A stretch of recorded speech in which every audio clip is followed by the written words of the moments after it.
Hello students, welcome to step up academy. मैं अंजलि सिंह कुशवाहा और मैं हूँ आपकी बायोलॉजी ट्यूटर। आज हम स्टार्ट करने वाले हैं क्लास 12th के chapter 2 that is human reproduction. और उसमें भी क्या टॉपिक आज हम पढ़ेंगे? आज हम पढ़ेंगे फीमेल रिप्रोडक्टिव सिस्टम। इसके पहले वाले जो वीडियो था उसमें हमने क्या पढ़ा था? उसमें हमने पढ़ा था मेल रिप्रोडक्टिव सिस्टम।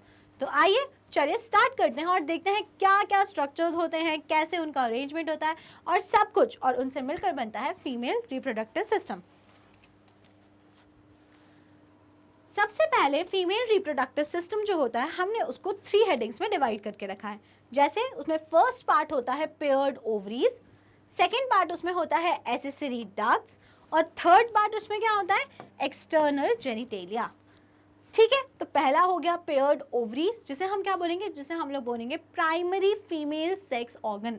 मैंने आपको पहले भी ये बात बताई थी और मैं आपको फिर से बताना चाहूँगी कि हम प्राइमरी सेक्स ऑर्गन्स बेसिकली किसे बोलते हैं। तो प्राइमरी सेक्स ऑर्गन्स उन्हें बोला जाता है, किसी भी ऐसे ऑर्गन को बोला जाता है जिसमें गैमेट्स का सिंथेसिस होता है। तो फीमेल गैमेट का सिंथेसिस किस में होता है? ओवरीज में। तो इसीलिए ovaries are the primary female sex organ. Second क्या हो जाएगा? Accessory ducts. एक्सेसरी डक्ट्स में क्या क्या आ जाता है? एक्सेसरी डक्ट्स में आ जाता है फेलोपियन ट्यूब्स, जिन्हें हम बोलते हैं ओविडक्ट्स, एंड दे आर 2। उसके बाद में यूट्रस, जो कि कैसा होता है? सिंगल। और लास्ट में क्या आ जाता है? वेजाइना। लास्ट में क्या आ जाता है? वेजाइना। तो these 3 are the accessory ducts. And अब हम लास्ट बात करें एक्सटर्नल जेनिटेलिया। तो क्या होता है genitalia? Genitalia is the reproductive part. अब genitalia can be internal genitalia और एक्सटर्नल जेनिटेलिया। तो these are included in, these two are included in internal genitalia. और एक्सटर्नल जेनिटेलिया में आ जाएगा क्या क्या? Mons pubis, vestibule, hymen and clitoris. तो इस तरीके से फीमेल रिप्रोडक्टिव सिस्टम को 3 पार्ट्स में हमने डिवाइड किया है। और अब आगे की वीडियो में हम डिटेल में इन तीनों पार्ट्स को देखेंगे। तो आइए शुरू करते हैं।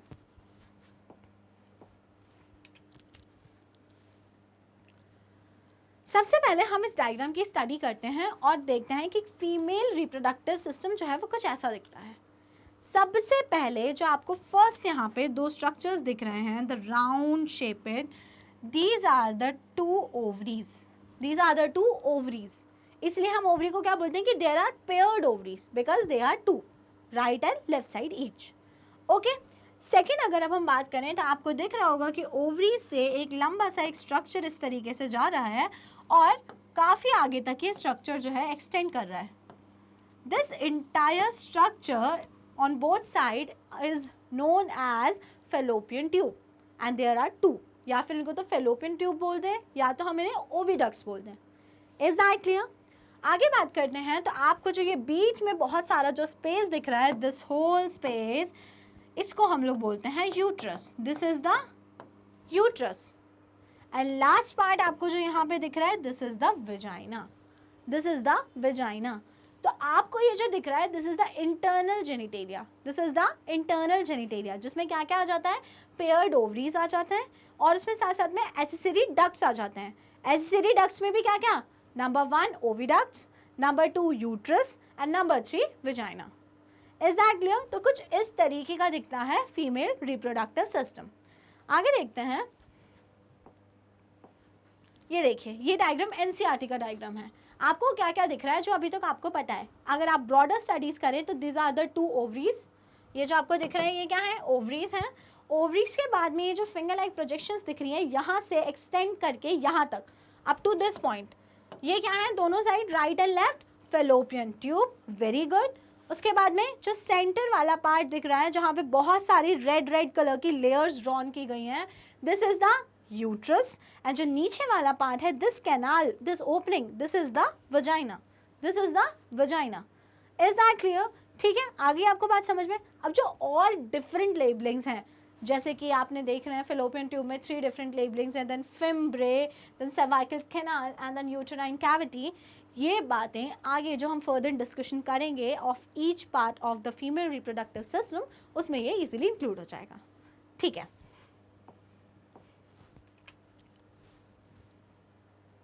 अब अगर हम देखें तो सबसे पहले हम स्टडी किसकी करेंगे? Paired ovaries. सबसे पहले नंबर 1 जो स्ट्रक्चर था उसकी हम लोग स्टडी करेंगे। तो क्या है ये? Primary sex organ. Primary sex organ. और क्यों बोलते हैं primary sex organ? Because it produce ओवा। ओवा इज द फीमेल गैमेट.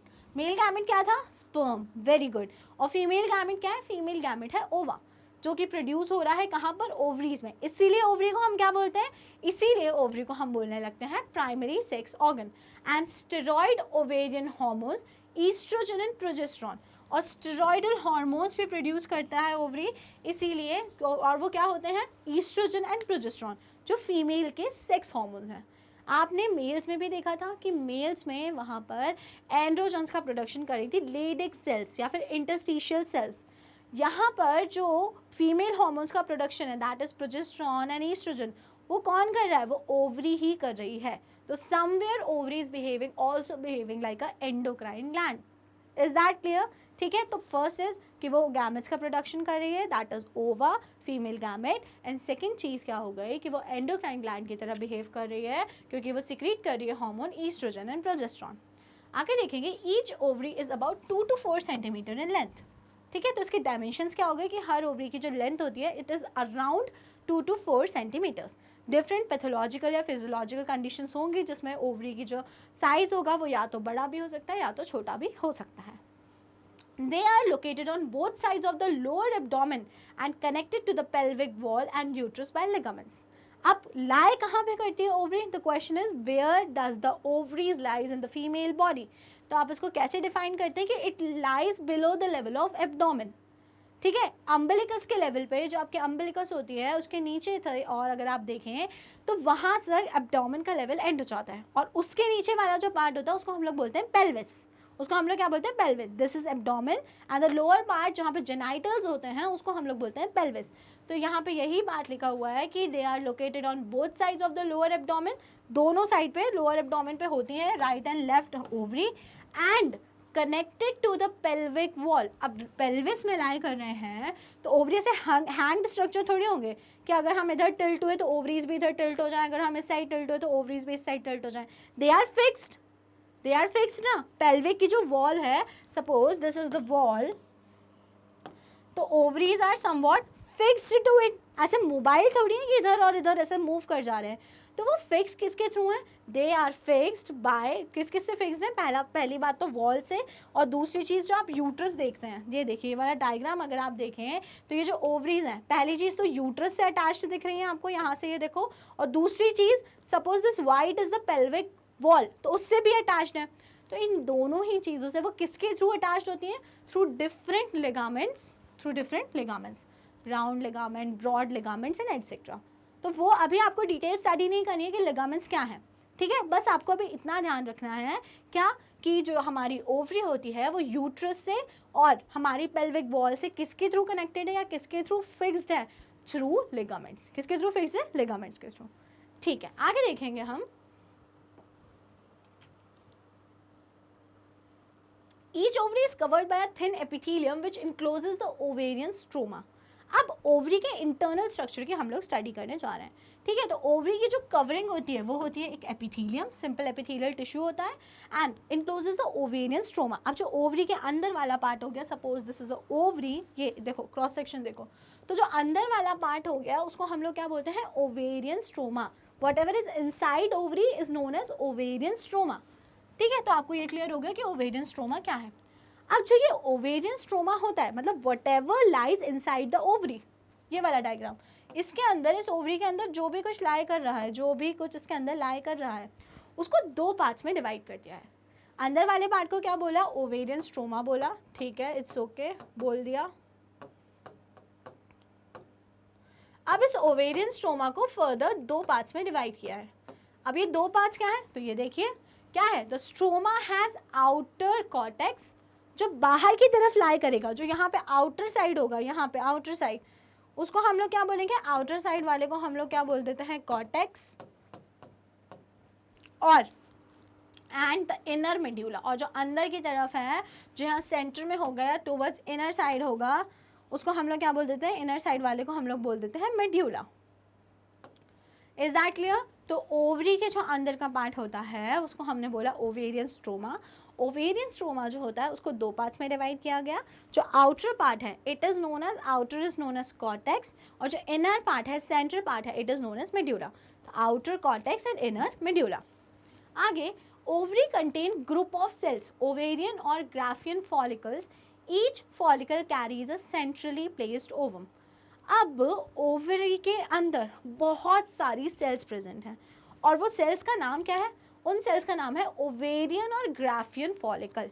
उन सेल्स का नाम क्या है? ओवेरियन फॉलिकल या फिर ग्राफियन फॉलिकल. अब ये जो ग्राफियन फॉलिकल है ना, ये एकदम मैच्योर वाली स्टेज है. मैच्योर फॉलिकल है ये, मैच्योर. अब आप बोलोगे मैम ये इमेच्योर कब था? तो इमेच्योर कब था, कैसे था, इसके लिए हमें पढ़ना होता है oogenesis. क्या पढ़ना होता है? oogenesis. That is formation of ovum through meiosis. वो होता है oogenesis. तो वो कैसे होता है? वो स्टार्ट हो जाता है फीटल स्टेज में, जब किसी भी फीमेल में, किसी भी वुमेन में. तो वो जब स्टार्ट होता है, फिर उसमें पहले प्राइमरी फॉलिकल बनता है, फिर सेकेंडरी फॉलिकल बनता है, फिर टर्शरी फॉलिकल बनता है, then finally it changes into Graafian follicle. तो अगर आप अभी एक मैच्योर ओवरी देख रहे हैं तो उसमें आपको बहुत सारी सेल्स जो दिखती हैं वो क्या दिखती हैं? Graafian follicle. बट वो जो ग्राफियन फॉलिकल है वो डायरेक्ट फॉर्म नहीं हो जाता है, वो बहुत सारी छोटी छोटी स्टेप्स के थ्रू होता है, जो हम किस में स्टडी करेंगे? जो हम oogenesis में स्टडी करेंगे. Is that clear? आगे देखते हैं. Each follicle carries a centrally placed ovum. और इन्हीं फॉलिकल के अंदर, suppose this is a Graafian follicle, Graafian follicle है ये, और इसके ही अंदर कौन प्लेस करता है? इसी के अंदर लाई करता है ओवम और द फीमेल गैमेट. इसके अंदर ही लाई क्या करता है? ओवम और द फीमेल गैमेट. तो follicle is nothing but just a covering of the ovum.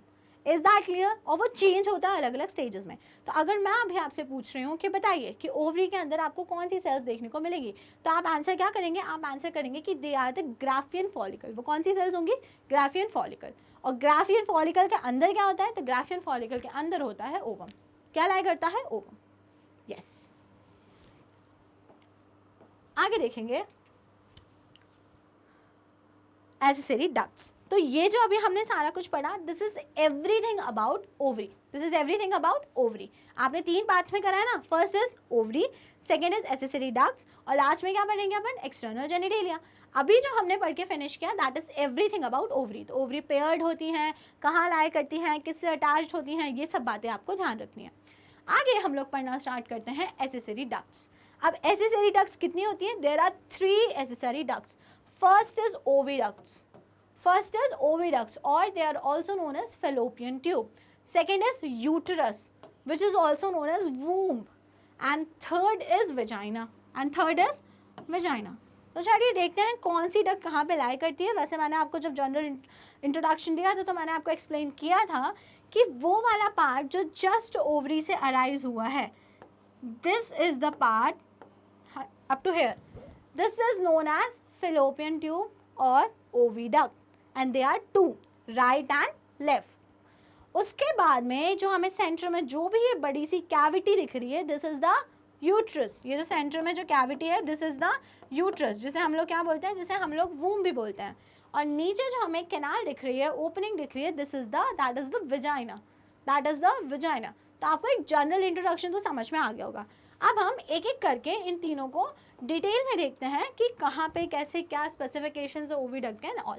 तो सबसे पहले हम पढ़ते हैं ओविडक्ट्स. क्या पढ़ते हैं सबसे पहले? ओविडक्ट्स. अब ओविडक्ट्स को क्या बोला जाता है? Oviducts are also known as fallopian tubes. क्या बोलते हैं उसको हम? Fallopian tubes.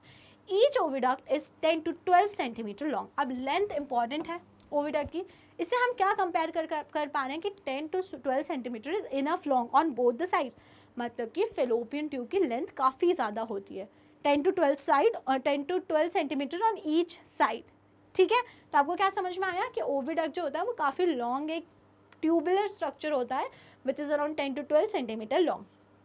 अब आगे अगर हम देखें तो जो हमारा फेलोपियन ट्यूब होता है, it is further divided into 3 parts. कितने पार्ट्स में? 3 parts. That are infundibulum, ampulla and isthmus. Infundibulum, ampulla and isthmus, ये तीनों किसके पार्ट हैं? ये तीनों पार्ट हैं किसके? हमारे फेलोपियन ट्यूब के. अब देखते हैं. आप बोलोगे मैम इतना सा पार्ट था, उसमें भी फर्दर 3 पार्ट्स कैसे हो गए? तो सबसे पहले जो आपको ये इनिशियल फनल लाइक पार्ट दिख रहा है ना, ये जिसमें कुछ प्रोजेक्शंस हैं, ये जिसमें कुछ फिंगर लाइक प्रोजेक्शंस हैं, आप एनसीईआरटी का डायग्राम भी देख सकते हैं. तो सबसे पहले जो ओवरी के नियरेस्ट है ना जो पार्ट, और उसमें आपको फिंगर लाइक प्रोजेक्शंस दिख रहे हैं और फनल शेप का है, this part is the infundibulum. This part is the infundibulum.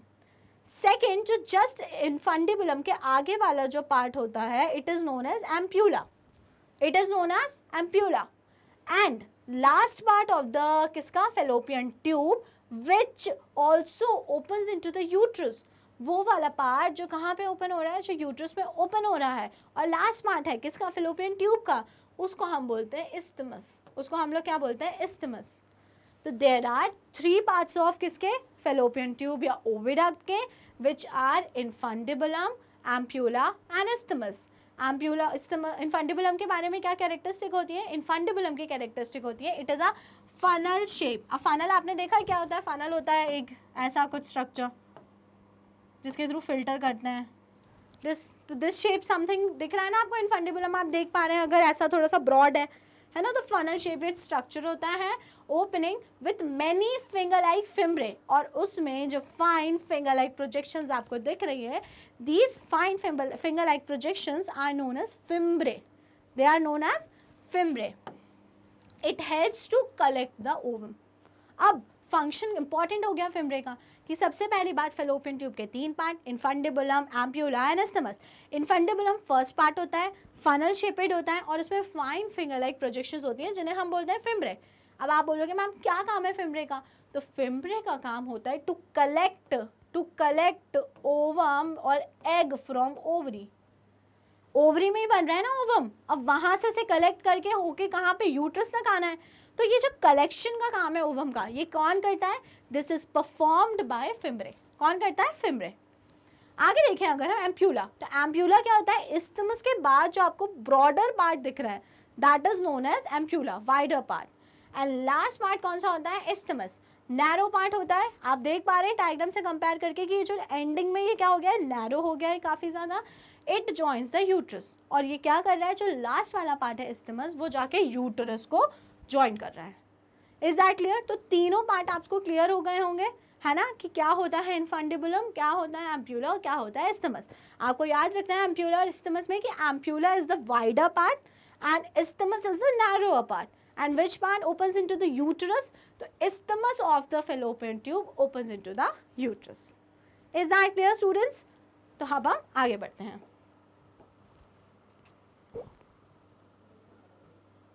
अब हम सेकेंड, अभी हम फेलोपियन ट्यूब में और देखते हैं. The ciliated epithelium line the lumen of the ओविडल drive the ovum towards the uterus. अब इसका क्या मतलब है, ciliated epithelium.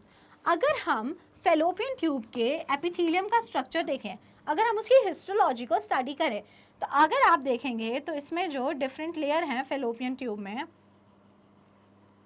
They are ciliated, मतलब कि जो इसकी एपिडर्मिस है, एपिडर्मल लेयर है, उसके ऊपर बहुत सारे फाइन सीलिया प्रेजेंट होते हैं, फाइन थ्रेड लाइक या हेयर लाइक स्ट्रक्चर्स होते हैं, जिसको हम लोग बोलते हैं सीलिया.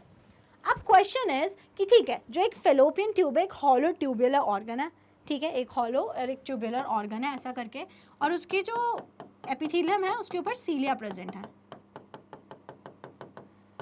अब क्वेश्चन इज कि सीलिया क्यों प्रेजेंट है. ठीक है, आपने लर्न कर लिया, मैंने आपको बताया कि जो फेलोपियन ट्यूब होता है उसका जो एपिथेलियम होता है वो सीलिएटेड एपिथेलियम होता है, आपने भी सीधे लर्न कर लिया. बट क्वेश्चन इज क्यों होता है ciliated epithelium, what is the need of ciliated epithelium there. तो नीड क्या होती है कि ओवरी से निकल के जब ओवम बाहर आ गया, अब उसको यूट्रस तक पहुंचने के लिए, जब वो ओवरी से निकल के बाहर आ गया है और उसको यूट्रस तक पहुंचना है, उसको किसके थ्रू होकर आना पड़ेगा, उस ओवम को फेलोपियन ट्यूब के थ्रू होकर आना पड़ेगा. और जो फेलोपियन ट्यूब है, अगर उसमें ये सीलेटेड एपिथेलियम नहीं होते तो ovum has nothing to move on. Okay, वो खुद से चल के नहीं जा सकता है ओवम, उसके पास कोई खुद भी मूविंग मैकेनिज्म नहीं है.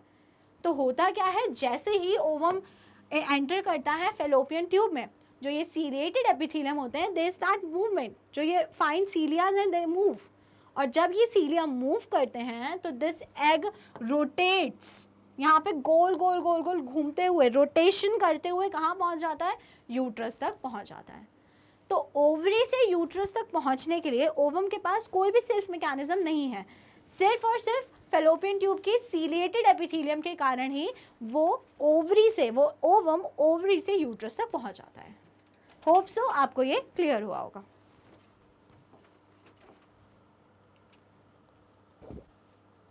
आगे अब हम देखते हैं यूट्रस। तो हमने अभी क्या पढ़ लिया, हमने फेलोपियन ट्यूब पढ़ लिया। हम पढ़ क्या रहे हैं, हम एसेसरी डक्ट्स पढ़ रहे हैं। एसेसरी डक्ट्स में हमने क्या पढ़ लिया है, हम ऑलरेडी खत्म कर चुके हैं फेलोपियन ट्यूब और ओविडक्ट्स। अब जो सेकंड हम एसेसरी डक्ट पढ़ेंगे वो हम पढ़ेंगे यूट्रस। तो यूट्रस कौन सा पार्ट होता है, डायग्राम से अगर मैं आपसे पूछूं तो this broad part of the centre is known as uterus. अब देखते हैं यूट्रस में क्या क्या होता है। तो यूटेराइन वॉल हैज 3 लेयर। आप जो इस this whole is uterus, but जो आप इसकी वॉल देख रहे हैं ना, this is known as uterine wall. Uterus जिससे मिलकर बनी है, it is known as uterine wall. Okay, अब जो यूटेराइन वॉल होती है, इट कंपोज्ड ऑफ 3 लेयर। आप बोलोगे मैम वॉल है तो सिंगल लेयर है, ऐसा कुछ स्पेसिफिक नहीं है। जो ये वॉल है यूट्रस की, ये 3 लेयर थिक है। इसके ऊपर 3 लेयर की कवरिंग होती है, ठीक है। अब ये 3 लेयर थिक है, तो 3 लेयर थिक में जो आउटर मोस्ट लेयर होती है, it is known as perimetrium. It is known as perimetrium. And then उसके बाद जो सेकेंड लेयर है, it is known as myometrium. Okay, and जो सबसे इनर मोस्ट लेयर है वो कहलाती है एंडोमेट्रियम। क्या कहलाती है, एंडोमेट्रियम। तो these 3 are the layers of the uterine wall. Outermost क्या हो जाती है, पेरीमेट्रियम, उसके बाद में मायोमेट्रियम, एंड इनर मोस्ट क्या हो जाती है, एंडोमेट्रियम। अब अगर हम बात करें पेरीमेट्रियम की, तो it is external thin membrane. सबसे बाहर होती है, एक्सटर्नल मोस्ट है और काफ़ी ज़्यादा थिन होती है। इतनी ज़्यादा थिक नहीं होती है, ठीक है, थिन होती है और आउटर मोस्ट होती है। आपको यही 2 बातें पेरीमेट्रियम के बारे में लर्न होनी चाहिए। नेक्स्ट अगर हम आते हैं मायोमेट्रियम पे, तो myo word is always related to muscles. Myo word is always related to muscles. तो उससे हमें क्या समझ में आया, मिडिल थिक लेयर। अब मिडिल लेयर की कैरेक्टरिस्टिक क्या हो गई, it is thick. It is thick, it is not thin as outer layer perimetrium, it is thick layer of smooth muscles. और कौन से मसल्स की, ये स्मूथ मसल्स से मिलकर बनी हुई है मायोमेट्रियम। अब आप बोलोगे मैम वाई स्मूथ मसल्स। अब जो मसल्स का क्लासिफिकेशन होता है, smooth muscles, skeletal muscles and cardiac muscles. मेरा क्वेश्चन आपसे है कि बताइए क्यों यहाँ पर हमारे मायोमेट्रियम में स्मूथ मसल्स प्रेजेंट होती हैं, स्केलेटल या कुछ और टाइप की मसल्स यहाँ पे प्रेजेंट नहीं होती। इस बात का आंसर आप सभी कमेंट सेक्शंस में मेंशन करिएगा कि why myometrium consist of smooth muscles and not skeletal muscle. This is the exact question I want answer for. Okay, चलिए देखते हैं आप क्या आंसर करते हैं। एंडोमेट्रियम की बात करें, अगर इनर मोस्ट लेयर होती है, inner most, and it is highly glandular and vascular. Highly glandular and vascular. Now what do you mean by glandular and what do you mean by vascular? मैं पहले vascular आपको explain करना चाहूँगी। तो vascular क्या होता है, vascular is anything with rich blood supply. बहुत ज़्यादा अगर वहाँ पे ब्लड वेसल्स हैं, बहुत ज़्यादा रिच ब्लड सप्लाई है, that structure is known as vascular. तो endometrium is highly vascularized structure. Second बात करूँ ग्लैंड्यूलर, तो there are many glands which present in endometrium, इसलिए यहाँ पे वर्ड लिखा हुआ है ग्लैंड्यूलर। Is that clear? तो यहाँ पे 3 लेयर हो गई किसकी, यूटेरस की या यूटेराइन वॉल की। Outer most is perimetrium with thin membrane. Myometrium जो होती है वो थिक लेयर होती है and it is made up of smooth muscles. और मैंने आपसे एक क्वेश्चन पूछा है जिसका मुझे आप सबसे आंसर चाहिए। एंडोमेट्रियम जो होती है वो इनर ग्लैंड्यूलर और वस्कुलर स्ट्रक्चर होता है, इनर मोस्ट लेयर होती है और हाईली वस्कुलराइज्ड स्ट्रक्चर होती है और उसमें ग्लैंड्स भी प्रेजेंट होती हैं। ठीक है, आगे बात समझ। तो this is uterus. Vagina start करने से पहले आपको एक बात मैं और बताना चाहूँगी, और वो क्या है, वो ये है कि यहाँ पे यूट्रस के आगे लिखा हुआ है वूम। तो uterus is also known as womb and shape of the uterus is important. Uterus का जो शेप होता है वो होता है inverted pear shape. Pear shape कैसा होता है, आपने पियर देखा होगा, ऑब्वियसली बात है, कुछ ऐसा होता है पियर, बल्ज्ड नीचे से और ऊपर से थिन समवॉट ऐसा। तो जो शेप होता है यूट्रस का, it is inverted pear. Inverted pear means upper side से it is broad and it lowers from narrow end. नीचे वाले साइड पे, लोअर एंड पे वो नैरो हो जाता है and it is broad on the upper end. तो आपको याद रखना है कि जो यूट्रस का शेप होता है इट इज कैसा, इन्वर्टेड पियर शेप। इन्वर्टेड पियर, उल्टा उल्टा पियर। ठीक है, ये हो गई बात। तो अभी जो हम पढ़ रहे हैं एक्सेसरी डक्ट्स, तो उसमें हमने क्या पढ़ लिया है, पहला हमने ओविडक्ट पढ़ लिया और दूसरा हमने पढ़ लिया यूट्रस। अब आगे हम लोग देखते हैं वेजाइना। आगे हम लोग क्या देखेंगे, vagina. It opens to exterior between the urethra and the anus. तो आपको ध्यान रखना है, अगर मैं फीमेल जेनाइटल्स का डायग्राम अगर आपको ड्रॉ करके दिखाती हूँ तो उसमें सबसे जो पोस्टीरियर मोस्ट होगा, सबसे पीछे पीछे साइड पे क्या ओपनिंग होती है, पीछे साइड पे होती है anal opening, that is anus. और सबसे एंटीरियर साइड पे क्या होता है, सबसे एंटीरियर साइड पे होता है यूरेथ्रा की ओपनिंग, यूरेथ्रा की ओपनिंग, यूरेथ्रा होता है, ठीक है, ओपनिंग टू द किसका, एक्सक्रीटरी सिस्टम का। और इन दोनों के बीच में लाई करता है वेजाइना, इन दोनों के बीच में क्या लाई करता है, वेजाइना। ओपनिंग किसकी, opening of the female reproductive system. This is the opening of the excretory system, this is the opening of the reproductive system, and this is the anus which I can say is the opening of digestive system.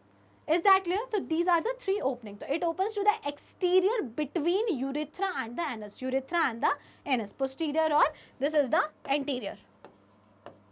ठीक है? The lumen of the vagina is lined by a glycogen-rich mucous membrane consisting of sensitive papilla and Bartholin's gland. तो this is important, जो vagina is a opening, basically it is a opening, तो उसकी जो opening है उसके lumen पे, उसके lumen पे मतलब कि उसके मुंह पर उसकी ओपनिंग है, जैसे तो यहाँ पर इस वाले पार्ट पे लूमन पर क्या होता है, it is lined by a glycogen rich mucus membrane. तो आपको याद रखना है कि वेजाइना की जो लूमन होती है, it is covered by a mucus membrane and a gland which is also known as Bartholin's gland.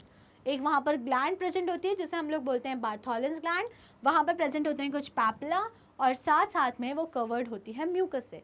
तो आपको यहाँ पे क्या बात याद रखने की हो गई कि वेजाइना इज द ओपनिंग जिसकी लूमन पर कवरिंग होती है किसकी, म्यूकस मेम्ब्रेन की, वहाँ पर कुछ प्रेजेंट होते हैं कुछ sensitive papillae and the Bartholin's gland, और एक ग्लैंड प्रेजेंट होती है जिसका नाम होता है Bartholin's gland. The secretions of Bartholin's gland lubricate penis during sexual act. अब होता क्या है, ड्यूरिंग सेक्सुअल एक्ट और copulation lubrication is very necessary. Okay, तो वो जो लुब्रिकेशन होता है, that lubrications are provided by Bartholin's gland. तो ग्लैंड का काम क्या है, to provide lubrication during the process of coitus, during coitus. Is that clear? तो this is everything about vagina. जो वेजाइना होता है वो एक ओपनिंग होता है जिसके लूमन पे कवरिंग होती है, जिसके ऊपर लेयर होती है म्यूकस मेम्ब्रेन की, वहाँ पे कुछ पैपिला होते हैं, एक ग्लैंड होती है जिसका नाम है Bartholin's gland, and main function of Bartholin's gland is to provide lubrication during coitus. Is that clear? Yes. तो ये हमने क्या पढ़ा, ये हमने पढ़ ली सारे एसेसरी, क्या पढ़ा हमने, एसेसरी डक्ट्स। क्या पढ़ा हमने, एसेसरी डक्ट्स। अब किसकी बारी है, अब लास्ट पार्ट की बारी है, जो क्या था, एक्सटर्नल जेनिटेलिया। जो क्या था, एक्सटर्नल जेनिटेलिया। अब एक्सटर्नल जेनिटेलिया में क्या क्या पार्ट्स आते हैं, तो female external genitalia include mons pubis, vestibule, hymen and clitoris. There are 4 parts, mons pubis, vestibule, hymen and clitoris. तो देखते हैं ये एक्सटर्नल जेनिटेलिया होता है और क्या क्या ये पार्ट्स होते हैं। अगर डायग्रामेटिक रिप्रेजेंटेशन देखें उसमें अगर हम, तो क्या होता है मॉन्स प्यूबिस, क्या होता है हाइमन। चलिए देखते हैं डिटेल में। ये जो डायग्राम आप इधर देख रहे हैं, डायग्राम ये आप जो देख पा रहे हैं, इसमें आपको क्या क्या दिख रहा है, इसमें एक देखिए आपको यहाँ पे दिख रहा होगा हाइमन। अब हाइमन इज अ कवरिंग, तो वो इतना ईजिली नहीं दिखेगी। आप जो इसमें देख सकते हैं, आप देख सकते हैं clitoris, this is the clitoris. आप जो इसमें देख सकते हैं labia minora and labia majora, the inner foldings, जो इनर साइड पे फोल्डिंग्स हैं ये वाली, these are known as labia minora, and the opening outer to it which are bigger in size, they are known as labia majora, and this upper part which is covered densely by pubic hair is known as mons pubic, is known as mons pubis. Is that clear? So this whole is the female external genitalia. अब सबसे पहले हम लोग देखते हैं hymen, maidenhead, a membrane which partially cover the vaginal opening. It is often torn during the first coitus. अब आप खुद देखो, मैंने अभी आपको जो वेजाइना एक्सप्लेन किया था, तो वेजाइना क्या है, वेजाइना इज अ ओपनिंग, एक ओपनिंग है वेजाइना, ठीक है, एक ओपनिंग है वेजाइना। तो वेजाइना जो ओपनिंग है, it is partially covered by a membrane. जो वेजाइना होती है उसके ऊपर एक बहुत ही साइन या बहुत ही थिन सी एक कवरिंग होती है, उस कवरिंग को हम लोग बोलते हैं हाइमन। क्या बोलते हैं उसको हम लोग, हाइमन। तो it is a covering present over vagina. Vagina एक ओपनिंग है और उस ओपनिंग को मैं यहाँ से ऐसे करके कवर कर दूँ, मैंने इसे कवर कर दिया, तो this covering is the hymen, ठीक है, इट्स ओके। अब during the process of coitus, generally during first coitus के टाइम पे generally more often this hymen torns, it is often torn during the first coitus. First quarters के time पे generally it is torn. और ऐसा necessary नहीं है कि torn होगी ही होगी या होगी ही नहीं होगी, ये कोई भी ऐसा कंसेप्ट नहीं है कि हाइमन टॉर्न होगी ही होगी या हाइमन टॉर्न नहीं होगी। This is not any concept, any kind of concept. Hymen may also be broken by a sudden fall or jolt, insertion of a vaginal tampon, active participation in some sport items, etc. In some women, hymen persists even after coitus. So the hymen is not a reliable indicator of virginity. जिस age group में आप लोग हैं, आप सभी को मैं ये बताना चाहूँगी कि hymen is not any kind of indicator of virginity. Very specifically ये बात जानना बहुत ज़रूरी है। क्यों ज़रूरी है? बिकॉज हाइमन जो होता है it is not always torn up by a coitus, by the process of coitus. Hymen can be torn up by the following reasons, और वो रीजंस देखो आप क्या क्या हैं। बाय अ सडन फॉल, कोई बहुत हाइट से गिरता है या कुछ भी बहुत अचानक से झटका लगता है, उससे भी जो होती है हाइमन टॉर्न हो सकती है। Insertion of a vaginal tampons, for ऐसे मेंस्ट्रुअल कैप्स हो गई, टैम्पन्स हो गए, जो जनरली अब जब आप अपने मेंस्ट्रुअल फेज में होते हैं तो आप यूज़ करते हैं, जो फीमेल्स यूज़ करते हैं, उससे भी जो होता है हाइमन टॉर्न हो सकता है। Active participation in sports items like horse riding and etcetera, athletics, तो जो वुमेंस जो होती हैं जो एक्टिवली पार्टिसिपेटिंग होती हैं इन एनी स्पोर्ट्स, उनमें भी जो होता है वो हाइमन टॉर्न हो सकता है naturally. In some women hymen persist even after coitus, और केसेस ये भी हमें देखने को मिले हैं कि कुछ वुमेन ऐसी होती हैं जिनमें इवन आफ्टर कॉइटस या कॉपुलेशन उनमें स्टिल हाइमन परसिस्ट करती है। तो इसीलिए हाइमन का होना या ना होना कुछ भी रिलायबल इंडिकेटर नहीं है of virginity. Is that clear? Is not any reliable indicator of the virginity. This is very important. Okay, आगे देखते हैं। A cushion of fatty tissue covered by pubic hair. This is the definition of mons pubis. This is the definition of mons pubis. तो mons pubis क्या है? अभी आपने देख लिया क्लाइटोरिस, अब आप देख रहे हैं मॉन्स प्यूबिस। तो अपर ब्रॉड एरिया होता क्या है बेसिकली, वहाँ पे फैटी टिश्यू है बहुत ज़्यादा, and it is covered by hair, pubic hair. और जनरली बॉडी में जहाँ भी प्यूबिक हेयर्स होते हैं या हेयर्स होते हैं, it is mainly for protection. ठीक है, तो mons pubis is a question of fatty tissue जो जनरली कवर है बाय हेयर्स, प्यूबिक हेयर्स। आगे देखेंगे हम लोग क्या, वेस्टिब्यूल। आगे हम लोग क्या देखेंगे, वेस्टिब्यूल। तो a median channel, it include labia majora, large fleshy fatty and hairy outer folds surrounded vaginal opening, and labia minora small thin and hairless. आगे आपको बात समझ, तो होता क्या है भैया वेस्टिब्यूल एक मीडियन चैनल है। जो मीडियन चैनल है ना, आपने उस डायग्राम में भी बहुत अच्छे से एनालाइज किया था। जो बाहर वाले फोल्ड्स हैं, आउटर फोल्ड्स जो हैं, which are large, much more fleshy, fatty and hairy outer folds, बाहर तरफ वाले, उनको हम लोग क्या बोलते हैं, लेबिया मेजोरा। और कवर किसको कर रहे हैं? Basically they are covering vaginal opening. Suppose this is the vaginal opening, तो they are covering vaginal opening somewhat like this. And labia minora small thin and hairless, small होते हैं, thin होते हैं, हेयरलेस होते हैं, and it lies underneath labia majora. जो labia minora होते हैं, दे लाई अंडरनीथ लेबिया मेजोरा। तो आपको ऐसे क्लियर कट दिखेंगे नहीं, this is the labia majora, और अगर मैं ड्रॉ करने की कोशिश करूँ तो दिस इज अंदर, जो उसके नीचे तरफ लाई करते हैं, these are the labia minora. If red is labia majora, black is labia minora, and together they are known as vestibule. Together they are known as vestibule.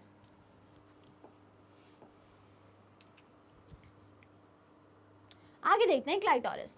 तो a highly sensitive organ lying just in front of the urethral opening.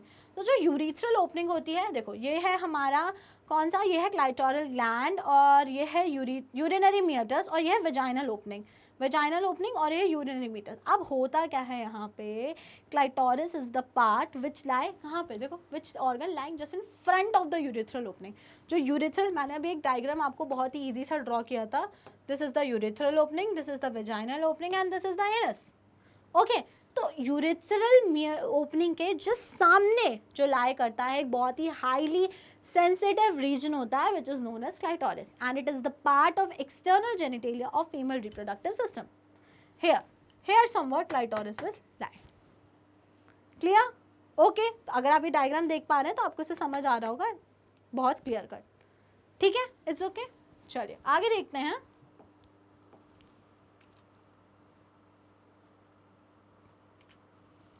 आगे देखते हैं memory glands of breast. अब आप बोलोगे कि ma'am आपने reproductive system जब पढ़ाना स्टार्ट किया तब आपने तो नहीं बताया कि उसमें कुछ ऐसा भी हमें मैमरी ग्लैंड्स और ब्रेस्ट भी पढ़ना होगा। तो मैं आपको बता देती हूँ कि मैमरी ग्लैंड्स और breast are the part of female reproductive system only, ठीक है, they are the accessory structure. Okay तो बट ये किसके अंडर हम लोग पढ़ते हैं, इसको पढ़ा फीमेल रिप्रोडक्टिव स्ट्रक्चर्स के अंडर ही जाता है, because reproduction is to produce offspring and females की बॉडी में ऑफस्प्रिंग से प्रोड्यूस होने के बाद टिल 6 मंथ वो कैसे सर्वाइव करता है, इट जस्ट ही और she just survive on the body mother's milk. और अगर मैं इनडायरेक्टली बोलूँ तो डायरेक्टली या इनडायरेक्टली आप जैसे भी इसको लेना चाहें आप ऐसे ले लीजिए, that 6 month old up to 6 month old you just depends on your mother for each of your need, specially nutrient purpose वाली, ठीक है। तो अब हम पढ़ेंगे मैमरी ग्लैंड्स। तो मैमरी ग्लैंड्स क्या होती हैं, a pair of mammary glands contain glandular tissue and fat. क्या कंटेन करते हैं वो लोग, वो कंटेन करते हैं ग्लैंड्यूलर टिश्यू और फैट। तो मैमरी ग्लैंड्स क्या हैं, पेयर में प्रेजेंट हैं। जो आपके ब्रेस्ट हैं देयर आर 2 in नंबर और pair, right breast left breast, और हम उन्हें क्या बोल सकते हैं, राइट मैमरी ग्लैंड और लेफ्ट मैमरी ग्लैंड। अब मैमरी ग्लैंड किससे मिलकर बनी है, तो mammary gland contains glandular tissue and fat. उसमें ग्लैंड्यूलर टिश्यू होता है और फैट होता है, दो ही चीज़ें होती हैं, ग्लैंड्स और फैट, दो ही चीज़ों से मिलकर हमारी मैमरी ग्लैंड बनी हुई है। पहली चीज़ उसमें ग्लैंड्स होती है, दूसरी चीज़ उसमें फैट होता है। अब अगर मैं बात करूं ग्लैंड्यूलर टिश्यू की, तो glandular tissue of each breast has 50 to 20 mammary lobes containing cluster of cells. अब जो टिश्यू वाला पार्ट है, जो ग्लैंड वाला पार्ट है, उसमें क्या होता है, हर ब्रेस्ट में 15 to 20 मैमरी लोब्स होते हैं। 15 to 20 क्या होते हैं, मैमरी लोब्स। तो जो ग्लैंड्यूलर पार्ट है it is organised in the form of mammary lobes, जो कितने हैं, हर ब्रेस्ट में 15 to 20 इन नंबर हैं। और जो ये मैमरी लोब्स हैं, मान लो suppose these are the mammary lobes, yellow वाला पार्ट। तो मैमरी लोब्स में आपको क्या दिख रहा है, मैमरी लोब्स में आपको कुछ सेल्स दिख रही हैं, पर्पल कलर की सेल्स दिख रही हैं। तो जो मैमरी लोब्स में सेल्स जो प्रेजेंट होती हैं उसे हम लोग क्या बोलते हैं, मैमरी एल्वियोलाई। क्या बोलते हैं उन्हें हम, mammary alveoli. The cells of alveoli secrete milk, it is stored in the cavities lumen of the alveoli. अब जो एल्वियोलाई है उनका फंक्शन क्या है, alveoli are the milk secreting cells. जो मिल्क का प्रोडक्शन करते हैं ब्रेस्ट में, वो कौन सी सेल्स करते हैं, वो करते हैं एल्वियोलाई। और एल्वियोलाई लाई कहाँ पे कर रही है, वो लाई कर रही है मैमरी लोब्स में, और वो सिक्रीट करती हैं मिल्क, और जो मिल्क होता है ना वो स्टोर हो जाता है in the lumen of the alveoli. Alveoli के लूमेन में वो स्टोर हो जाता है। इज दैट क्लियर, समझ में आया आपको सारा अभी तक कुछ। आगे देखेंगे अगर हम, alveoli opens into memory tubule. अब देखो मिल्क का जो सिंथेसिस था वो किस में हो गया, वो एल्वियोलाई में हो गया। अब जब सारी एल्वियोलाई हो गई, उसमें मिल्क का सिंथेसिस हो गया, उसके लूमन, उसके जो अंदर की खाली जगह है इन सेल्स की, suppose these are the alveoli, तो इनमें स्टोर हो गया, अब क्या होगा, alveoli open into the mammary tubules. सारी एल्वियोलाई होंगी जाके वो किस में ओपन होंगी, मैमरी ट्यूब्यूल्स में ओपन होंगी। अब जो बहुत सारे ट्यूब्यूल्स हैं, हर लोब से निकला एक ट्यूब्यूल, ये देखो ये है ना, ये ट्यूब्यूल है, तो इसके अंदर मिल्क बना एल्वियोलाई के अंदर, इसके अंदर स्टोर हुआ मिल्क, फिर किस में आ गया, ये आ गया मैमरी ट्यूब्यूल्स में। किस में आ गया, मैमरी ट्यूब्यूल्स। अब जो ये बहुत सारे मैमरी ट्यूब्यूल्स होते हैं, ये वाला अगर आप डायग्राम देखो, हर एक एल्वियोलाई से निकल रहा है ना। अब जो ये बहुत सारे मैमरी ट्यूब्यूल्स होते हैं, ये जॉइन होकर क्या बना लेते हैं, join to form a mammary duct. ये क्या बना लेते हैं, मैमरी डक्ट।